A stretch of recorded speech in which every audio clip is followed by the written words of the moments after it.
Entre logo, ele vem na nossa direção. Centenas de pessoas veem OVNIs no mundo inteiro. Olha as luzes no céu! Na maioria, os casos têm outra explicação. Olha só, olha só!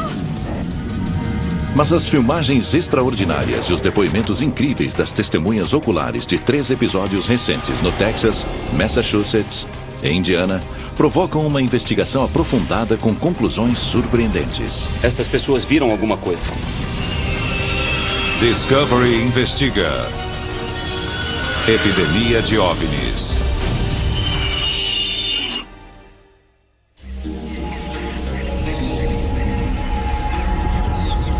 Stephenville, Texas, 8 de janeiro de 2008. O empresário e piloto particular Steve Allen está nos arredores da cidade quando vê algo curioso no céu. Olhei para o leste e vi uma série de luzes aproximando-se muito depressa. Steve descreve luzes enormes, azuis, vermelhas e brancas, voando em formação e em alta velocidade. As luzes param de repente e ficam pairando sobre o tribunal do condado de Everett. O mais extraordinário é que as luzes se moviam simultaneamente. Ao mesmo tempo, 30 quilômetros a oeste dali, em Dublin, Texas, o policial Leroy Gayton observa a estranha movimentação das luzes voadoras. Elas teriam que estar presas em alguma coisa, porque parecia um cardume de peixes. Todas partiram à mesma velocidade ao mesmo tempo. Steve Allen vê as luzes esquisitas moverem-se em forma de arco. Em seguida, elas se alinham verticalmente. 2 segundos depois, elas se separaram em 2 conjuntos de 7 luzes piscando. De repente, os 2 grupos de luzes desaparecem.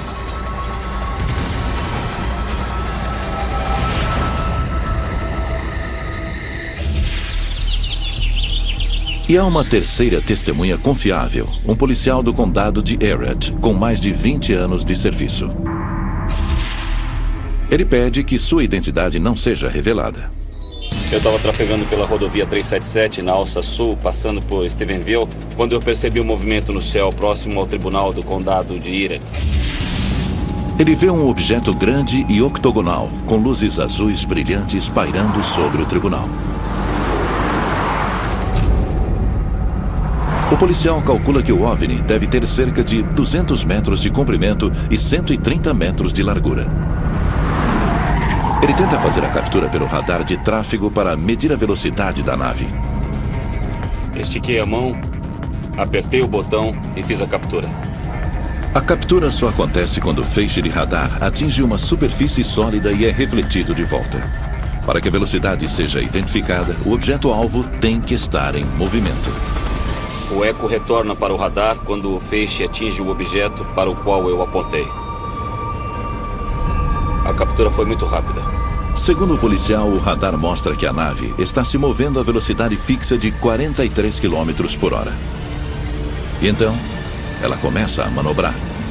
Foi aqui que ela começou a inclinação a 45 graus. A nave parte a baixa altitude e o policial a perde de vista atrás da árvore. Quando estava se afastando, ela acelerou para 53 km por hora e foi se distanciando do alcance do meu radar até que eu perdi a captura. Enquanto isso, na região leste de Stephenville, Steve Allen vê um grupo de luzes voltando pelo céu do outro lado da cidade, com 2 caças F-16 ao seu encalço. Eles estavam definitivamente em perseguição, na mesma direção, no mesmo sentido que a outra nave. Aparentemente, eles estavam tentando acompanhá-la ou alcançá-la, mas não estavam tendo muito sucesso. O que essas 3 testemunhas viram naquela noite? Teriam 2 policiais e um piloto experiente confundido um caça com um OVNI? O policial que observou o objeto de perto e o acompanhou com o radar tem certeza de que não era uma aeronave convencional. Eu tenho visto jatos de caça fazendo operações noturnas em Everett a minha vida toda. E de jeito nenhum aquilo era um caça. Caças não conseguem voar a 43 km por hora. Na manhã seguinte, Steve Allen ligou para Angela Joyner, repórter do jornal de Stephenville. Steve Allen disse que 2 caças F-16 perseguiam alguma coisa que passou sobre ele e houve muita conversa sobre o tráfego militar. Liguei para várias bases tentando descobrir alguma coisa. Angela entra em contato com a base aérea e naval de Fort Worth, anteriormente chamada de Base Carswell. Ela conversa com o Relações Públicas. E ele disse, não tínhamos nenhum F-16 nessa área. O Relações Públicas dá a Angela e à população a primeira explicação dos militares para essas luzes estranhas. Eles concluem que elas eram o reflexo do sol em 2 jatos comerciais voando a grande altitude. Então eu disse, só se foi o reflexo do sol no meu traseiro branco. Jato em grande altitude, coisa nenhuma. Jatos comerciais não são perseguidos por caças a 300 metros do chão. A notícia espalha-se depressa. E agora, com a imprensa em âmbito nacional fazendo perguntas, o Gabinete de Relações Públicas da base de Fort Worth oferece uma segunda explicação. 2 semanas depois, eles divulgaram uma nota que, em resumo, dizia: lamentamos nosso erro, mas, na realidade, tínhamos 10 caças F-16 nesta área, entre as 18 e as 20 horas do dia 8 de janeiro. A mudança total da alegação dos militares de que não havia caças F-16 na área quando o objeto foi visto provocou mais perguntas e suspeitas. E o público ficou irritado. Muita gente encarou aquilo como tentativa de esconder a verdade. Teriam as testemunhas do condado de Everett visto apenas caças F-16? O reflexo dos jatos comerciais a grande altitude ou algo realmente inexplicado? O Departamento de Defesa recusa os pedidos de entrevista com os pilotos dos caças F-16 da base de Fort Worth. E não há fotos ou vídeos para apoiar os relatos das testemunhas.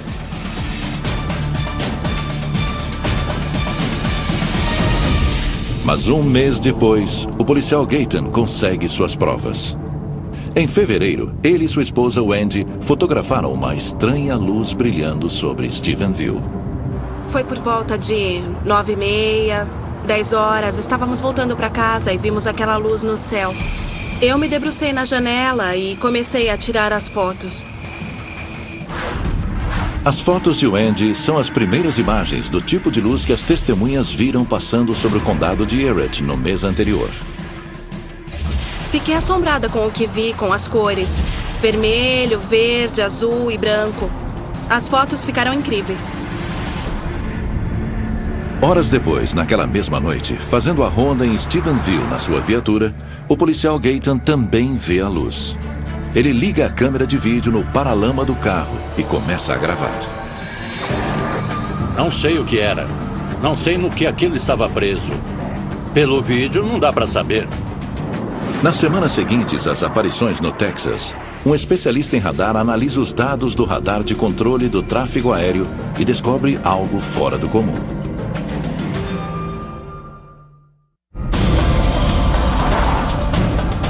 Em 8 de janeiro de 2008, dezenas de moradores da região central do Texas, inclusive policiais, viram objetos estranhos movendo-se desordenadamente no céu noturno.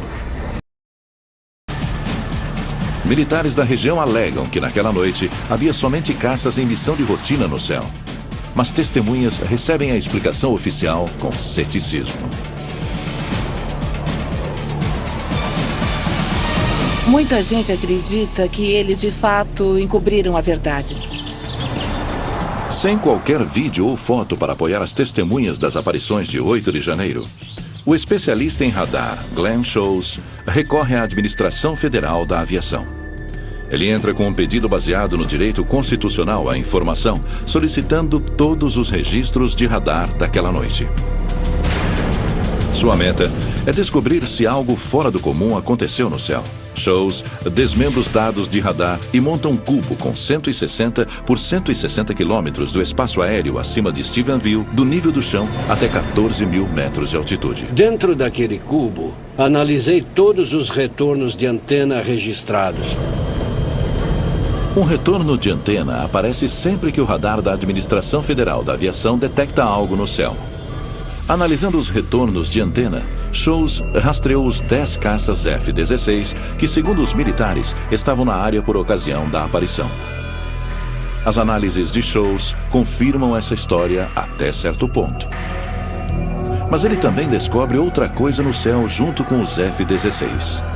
3 objetos desconhecidos voando juntos sobre Stephenville. Eles tinham a característica que chamo de padrão de voo desordenado.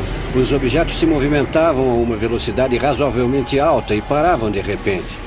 Durante 10 ou 30 segundos, os objetos desconhecidos não avançavam. E então, de repente, eles começavam a se mover novamente. E quando se movimentavam, sua velocidade chegava, às vezes, a várias centenas de quilômetros por hora. A análise de Shows sobre os dados de radar revela que a velocidade, a localização e os movimentos dos 3 objetos desconhecidos corroboram o que Steve Allen viu naquela noite. Os dados de retorno de antena mostram 2 aeronaves se distanciando do Tribunal do Condado e uma terceira sendo perseguida por 2 caças F-16 minutos depois. Na minha opinião, esses 3 objetos, com um perfil de velocidade tão desordenado no local onde estavam em relação à área de Stephenville e no horário em que estavam presentes, indicam que os objetos desconhecidos foram, em parte, responsáveis pelo que as testemunhas estavam vendo. As descobertas de Shows com os dados do radar sugerem que os caças estavam, de fato, em exercícios militares. Mas mostram também que, quando terminaram sua missão de treinamento e iniciaram o retorno à base, separaram-se de repente. 6 deles continuaram a rota programada de treinamento voltando à base. Mas 4 não. E isso é muito evidente, porque eles desviaram para o leste uns 40, 50 quilômetros da linha central de retorno à base. Essa mudança de curso colocaria os caças diretamente na área onde eles foram vistos por Steve Allen em perseguição ao objeto voador não identificado. A pergunta é por que esses 4 jatos desviaram do curso? Uma das teorias é de que os pilotos estavam apostando corrida. Eu não acredito nisso. Acho mais provável que eles tenham recebido ordem do comando em terra para fazer alguma verificação a 40, 50 quilômetros a leste de Stephenville. As constatações de Shows não tiveram qualquer confirmação dos militares. 2 meses depois, a 2.900 quilômetros dali, uma aparição quase idêntica deixa as testemunhas perplexas. Southwick, Massachusetts, 18 de abril de 2008. O músico Dan Vierno está em casa quando sua namorada vê algo pela janela da cozinha. Uns 10, 15 minutos depois, ela me chama dizendo: olha, é sério, você tem que vir aqui fora para ver. Saindo pela porta da frente, ele vê um globo flutuando pouco acima do horizonte, brilhando com cores vivas. Procurando no céu, ele vê outros globos brilhantes.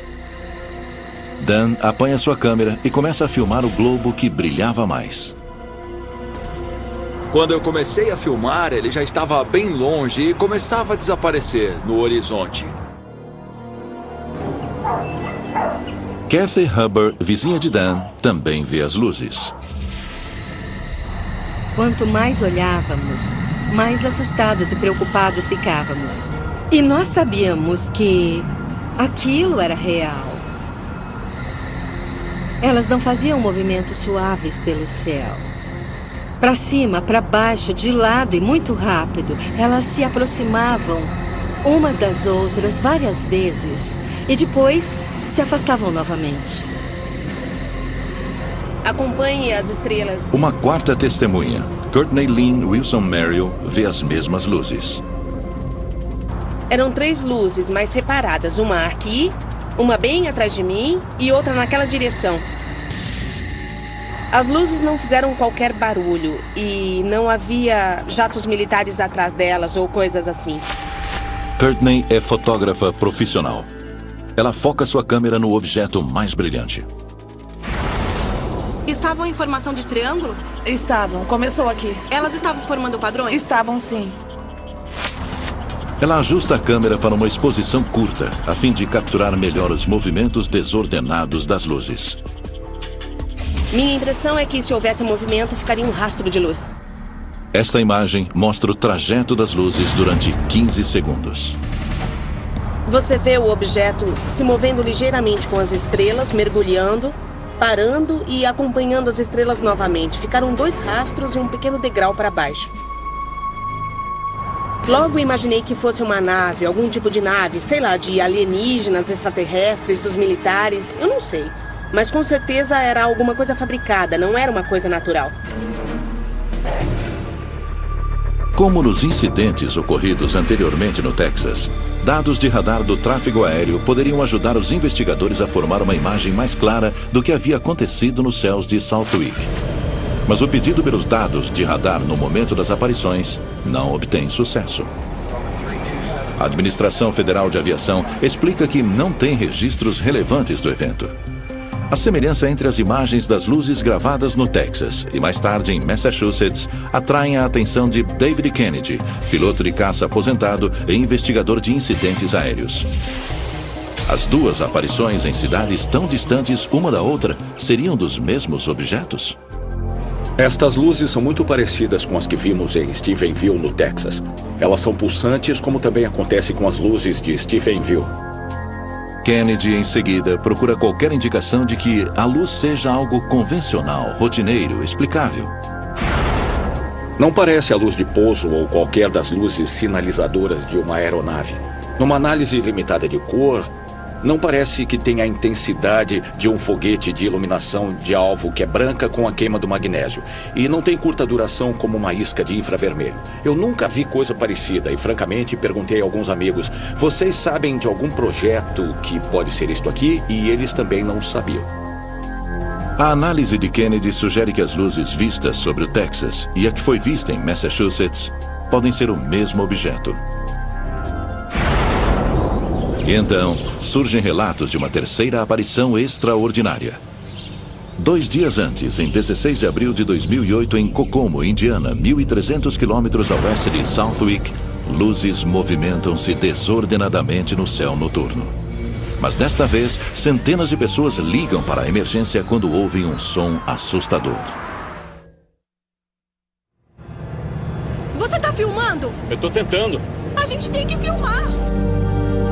Em 16 de abril de 2008, moradores de Kokomo, em Indiana, ficam maravilhados com a movimentação de estranhas luzes no céu noturno.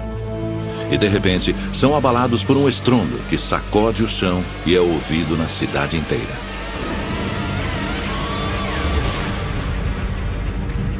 Naquela noite, o sargento Richard Ferguson, xerife do condado de Howard, estava de serviço nas proximidades de Kokomo. 16 de abril, embora tenha começado com um dia perfeitamente normal, transformou-se num caos em questão de minutos. Tá vindo até a nossa janela. Olha as luzes no céu! Meu Deus! Está passando por cima da casa agora, está vindo para cá! A noite foi uma loucura total. Emergência? Eu tô ligando porque eu ouvi... Uma explosão? Isso. Os policiais estão tentando localizá-la. Tudo bem. Obrigada. De nada. A central de ligações de emergência do condado de Howard recebeu centenas de ligações. Enquanto voltava para a cidade, recebemos mais ligações falando de uma luz brilhante no céu com 4 luzes coloridas em volta. Armados com câmeras de vídeo, os moradores de Kokomo registraram as imagens misteriosas. Olha só! Meu Deus, o que é aquilo? Hank Bolger é detetive aposentado do condado de Howard e veterano da Força Aérea. Ele está em casa quando ouve o estrondo e corre para fora.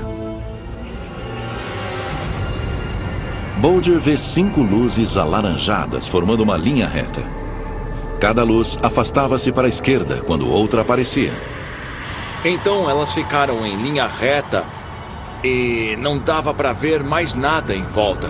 Aquilo não subiu, não desceu, apenas desapareceu de repente.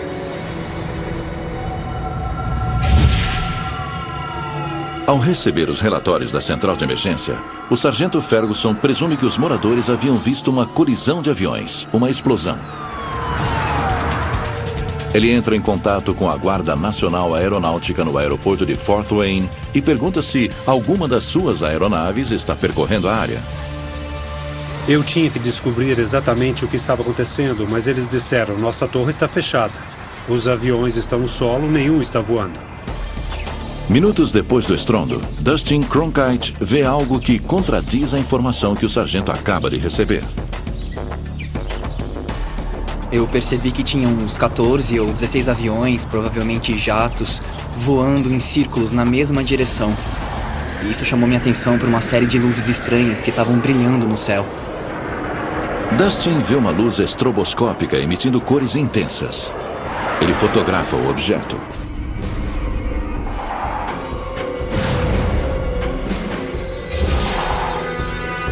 Eu percebi que várias dessas luzes no céu causavam panning na minha câmera. Parecia o desenho de um arco-íris. As cores se espalhavam, vermelho, azul, verde, violeta. Uma porção de luzes coloridas que normalmente não se vê à noite no céu. Numa de suas fotos, Dustin vê nas luzes o formato de uma nave. É quase como se fosse uma estrutura circular parada no céu que eu fotografei. Segundos depois, a nave some. As luzes desaparecem. O céu fica silencioso novamente. Mas o que permanece é um desconcertante registro de fotos, imagens de vídeo e muitas testemunhas que ouviram o estrondo ensurdecedor.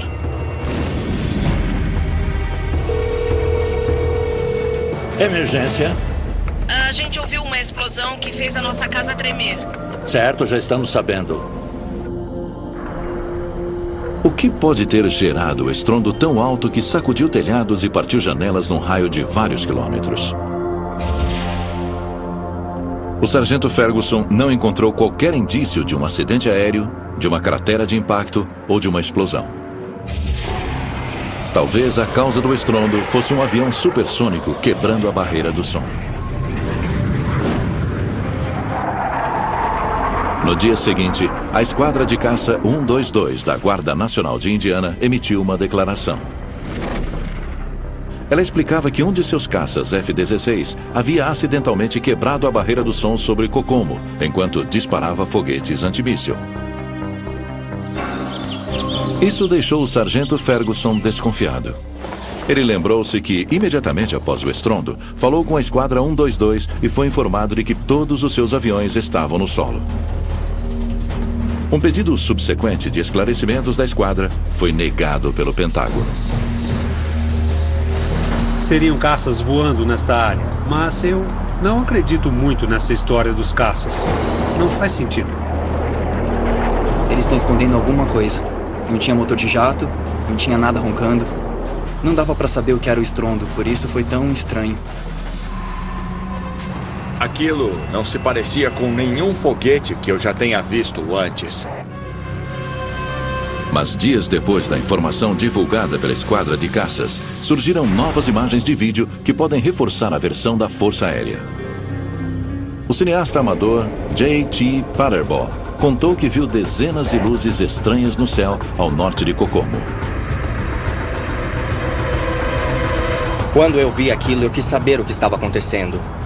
Apesar de um pouco assustado, eu também fiquei muito curioso. Ele filmou as luzes, fez o download das imagens no seu computador e percebeu algo estranho. Percebi que havia uma luzinha brilhando. Aumentei a exposição e vi que havia pelo menos um objeto com uma luz piscante disparando coisas. David Kennedy, piloto de caça aposentado da Marinha, analisa o filme de J.T. O que você vai ver é um exemplo clássico de um F-16 disparando foguetes de isca em sequência. Você vai ver que a imagem fica muito mais clara e que isso é muito óbvio. Você pode ver os foguetes saindo da aeronave. Esta é uma manobra de treinamento militar sem qualquer dúvida. Kennedy em seguida compara o filme de JT com vídeos filmados por outras testemunhas naquela noite. Este vídeo é muito interessante. Foi feito por uma mãe de família com a câmera portátil olhando para o céu noturno a oeste de Kokomo. E ele me mostra com bastante certeza que é um F-16 disparando contramedidas num ambiente de treinamento tático. A análise de Kennedy revela que as luzes nesses dois vídeos são de caças F-16. Mas não explica vários outros vídeos, relatos de testemunhas e fotos que registraram um objeto em forma de disco no céu de Kokomo. Teria um F-16 gerado estrondo? É possível, mas durante as missões de treinamento, os pilotos de F-16 são expressamente proibidos de voar em velocidade supersônica sobre áreas povoadas. Seria uma infração grave provocar um estrondo supersônico em local proibido. É uma infração da disciplina aérea. Um avião em voo supersônico a mais de 1.225 km por hora comprime tanto ar à sua volta que forma uma onda de choque. Além do estrondo, essa onda de choque pode sacudir telhados, quebrar janelas e avariar estruturas. 16 de abril de 2008. Testemunhas veem luzes estranhas e ouvem um tremendo estrondo no céu sobre Kokomo, em Indiana. Foi muito alto, foi um estrondo tremendo, mas depois não teve mais nada, nenhum motor de jato. Foi impossível identificar o estrondo, por isso foi tão estranho. Eu me assustei, minha casa tremeu. As janelas trepidaram e eu fiquei com medo. Glenn Means é aviador aposentado do Grupo de Operações Especiais da Força Aérea. Aqui é o ponto zero do estrondo de Kokomo. Determinamos, conversando com testemunhas e através de triangulação, que o estrondo deve ter se originado aqui, no alto. Glenn calcula que o estrondo ocorreu 8 quilômetros a sudoeste de Kokomo. O local fica a vários quilômetros da área de operações militares em Hilltop, que é a única onde os caças F-16 da Esquadra 122 podem fazer missões de treinamento abaixo da velocidade supersônica. Glenn e outros investigadores examinam as áreas adjacentes. Eles conversam com 33 moradores que vivem numa área de 2,6 km² em torno do epicentro do estrondo. Nós tiramos umas fotos. Então, vocês ouviram um estrondo e pensaram que um avião tivesse caído? Isso. Os relatos das testemunhas indicam que o som foi várias vezes mais alto que o estrondo sônico de um F-16. Um caça F-16 em velocidade Mach 1 criaria um estrondo por volta de 140 decibéis. Mais ou menos o mesmo que um tiro próximo de uma arma de fogo. Mas os relatos das testemunhas após o estrondo em Kokomo descrevem um som ensurdecedor, tão violento que sacudiu os telhados e quase quebrou os vidros das janelas. Uma testemunha alegou ter visto um F-16 voando no momento do incidente. Mas 9 testemunhas disseram que havia luzes estranhas no céu. Dados de radar obtidos da Administração Federal da Aeronáutica mostram vários caças F-16 voando sobre Kokomo no momento do estrondo. Esses dados confirmam a versão dos militares. Mas os registros do radar mostram que havia também um objeto não identificado no espaço aéreo. E isso confirma os relatos das testemunhas. Dustin Cronkite alega que viu vários caças circulando a nave com formato de disco pouco antes que ela partisse em alta velocidade e desaparecesse.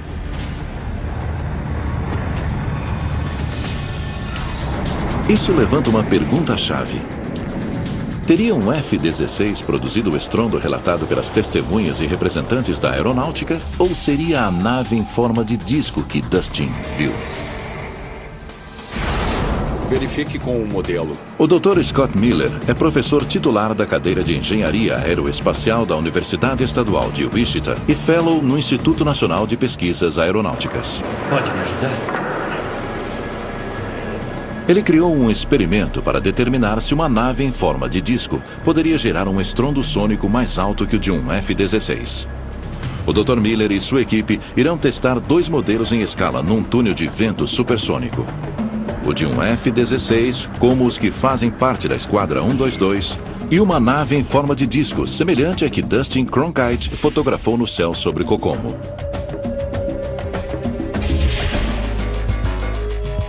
Aplicando a técnica Schleiden, observadores podem ver como o ar com densidades variadas flui em torno do objeto. O Dr. Miller e sua equipe poderão ver as ondas de choque geradas pelo F-16 e pelo disco, num trajeto pelo ar ao dobro da velocidade do som. Eles irão analisar atentamente o tamanho das ondas de choque de cada um.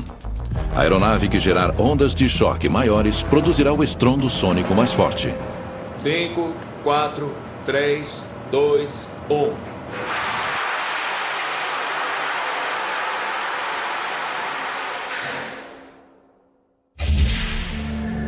Este replay mostra que o efeito Schleiden registra claramente as ondas de choque geradas pelo F-16 no voo supersônico. O Dr. Miller e sua equipe revisam os resultados.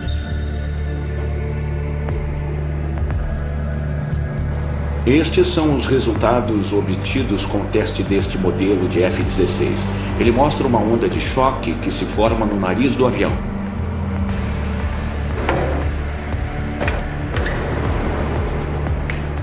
Agora, o disco. 5, 4, 3, 2, 1.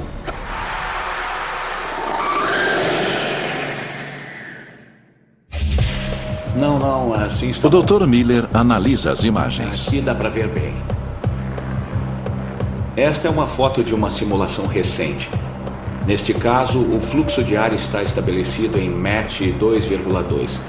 A onda de choque mais importante aqui é a que sai do nariz e a outra menor aqui saindo da pequena superfície arredondada que fica no alto do disco.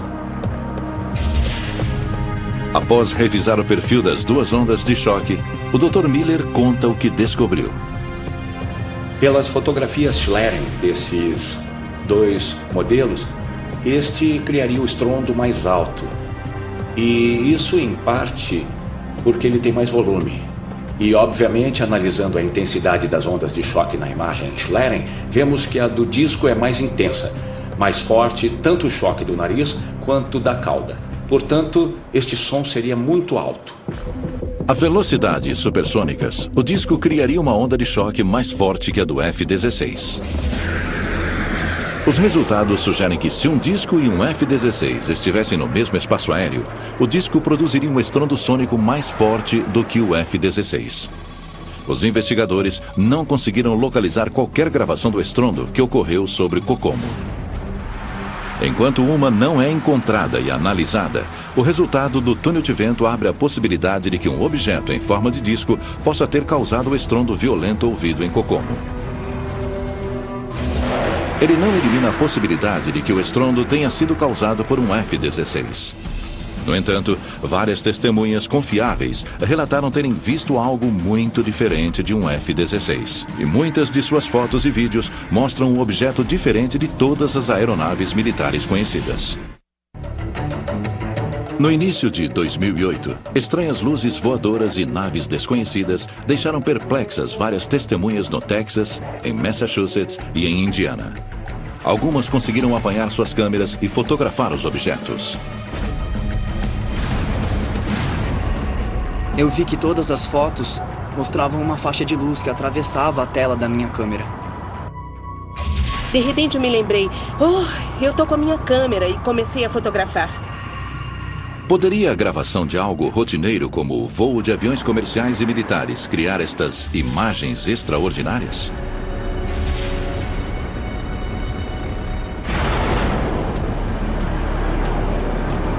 Para solucionar essa charada, Craig Schmidtman, fotógrafo aeronáutico profissional, criou um teste.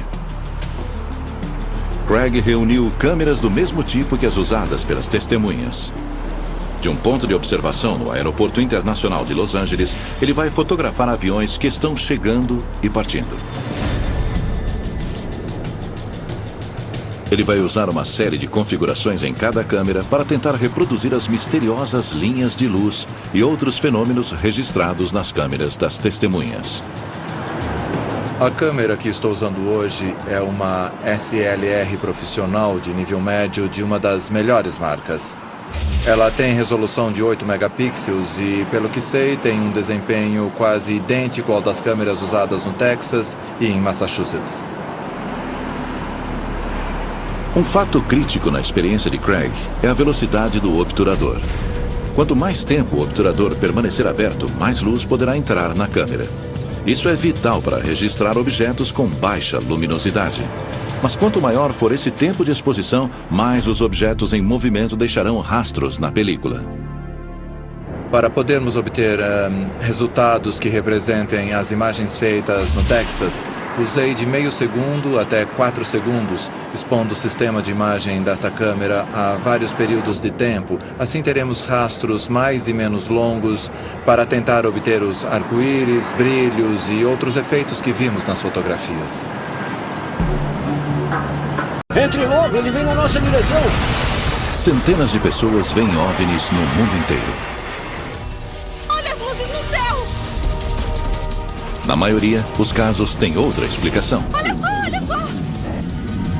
Mas as filmagens extraordinárias e os depoimentos incríveis das testemunhas oculares de 3 episódios recentes no Texas, Massachusetts e Indiana provocam uma investigação aprofundada com conclusões surpreendentes. Essas pessoas viram alguma coisa.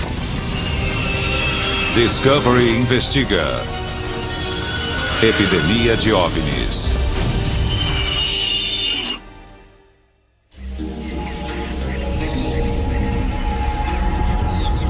Stephenville, Texas, 8 de janeiro de 2008.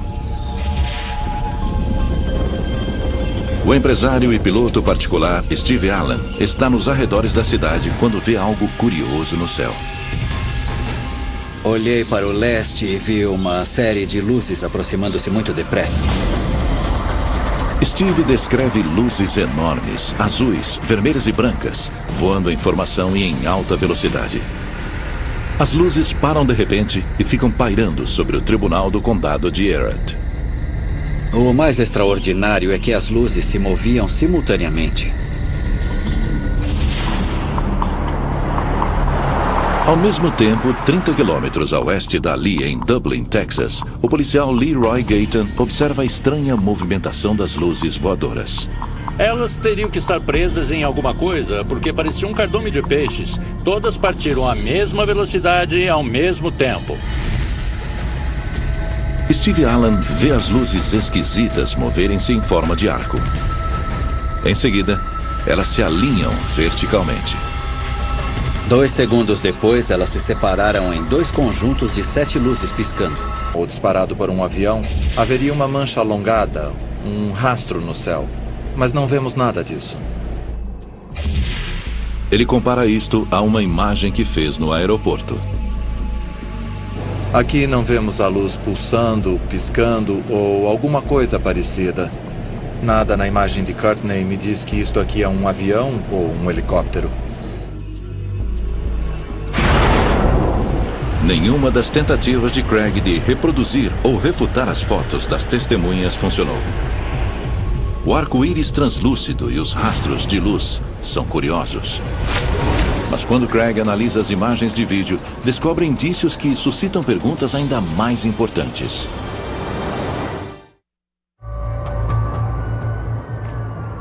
No Aeroporto Internacional de Los Angeles, o fotógrafo aeronáutico Craig Schmidtman está tentando reproduzir imagens de objetos voadores não identificados, usando várias câmeras e configurações. Ele quer igualar fotografias de luzes estranhas e de supostos OVNIs tiradas por testemunhas oculares em 3 estados americanos no início de 2008. Lado a lado, as fotos de Craig e das testemunhas parecem semelhantes em vários aspectos. Mas uma análise mais cuidadosa revela diferenças significativas. Se nós olharmos aqui a imagem da Wendy contra o fundo, ou se fizermos uma comparação com a imagem que fiz no aeroporto, veremos que nesta foto faltam muitas das características que são indicadores clássicos de um avião ou helicóptero. Não há luzes estroboscópicas, não há luzes anticolisão. Se isso foi feito pelo homem, não sei que tipo de objeto é. Mas Em última instância, era algo que estava voando acima dela de forma misteriosa e, para mim, ainda é um mistério. Ele volta sua atenção para a reprodução do vídeo filmado pelo policial Leroy Gayton no Texas. Ele estava usando uma câmera digital de um só chip instalada no paralama. Normalmente esta é uma câmera usada para apanhar motoristas infratores.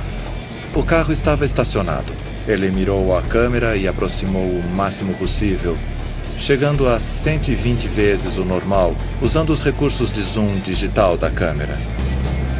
Aqui vemos alguns dos efeitos esperados num objeto distante capturado com uma câmera com zoom digital.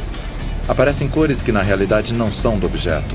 Não acredito que essa câmera seja capaz de ajustar o foco nitidamente num objeto distante, e em parte é por isso que ele aparece envolto por essa aura perolada muito grande. Agora, Craig analisa sua própria filmagem. Essas imagens foram feitas durante a nossa experiência com uma filmadora não profissional. E aqui também a câmera tem muita dificuldade para se ajustar à intensidade da luz do objeto contra um fundo muito escuro. Como se pode ver, o que aparece é uma bola de luz muito difusa. Creio que posso dizer com segurança que o policial não filmou um avião ou helicóptero. Não há luzes piscando, não se vê qualquer sistema de luzes anti-colisão no seu vídeo. Mas não é um objeto voador no sentido tradicional, na minha opinião. Antes da experiência, se me perguntassem o que são essas imagens feitas por amadores, eu acredito que responderia estrelas, planetas, mas essas pessoas viram alguma coisa misteriosa para dizer o mínimo. Em 2008, muitas pessoas em 3 estados diferentes saíram à noite e viram fenômenos quase idênticos.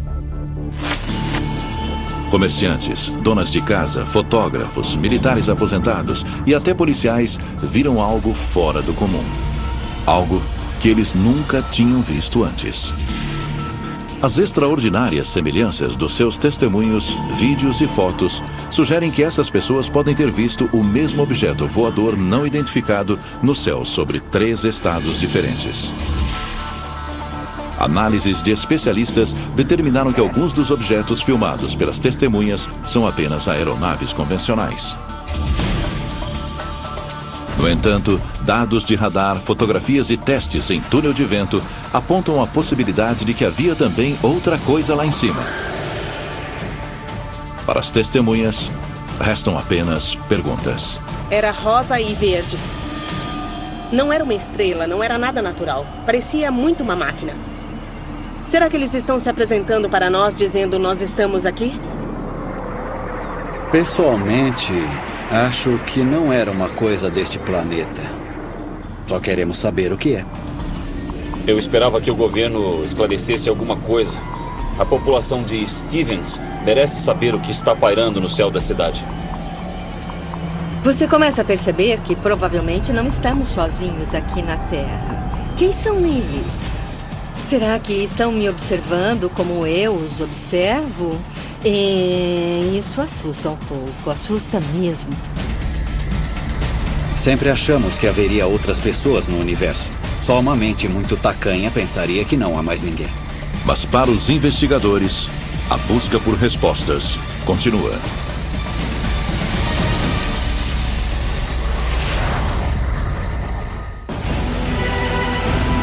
Versão brasileira, DPN Santos.